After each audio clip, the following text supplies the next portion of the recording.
తప్పు అని చింతగించమని అన్నా వినదు. అప్పుడెప్పుడో నిన్ను చూసిని వశమై మనసు.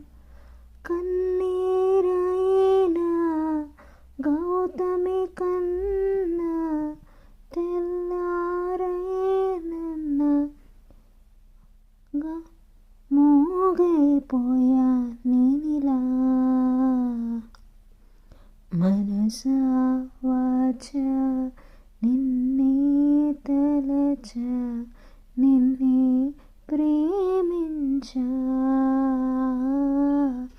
నిన్నే తలచా నిన్నే మరచా నీకై జీవించా. ఆ మాట దాచా కాలాలు వేచా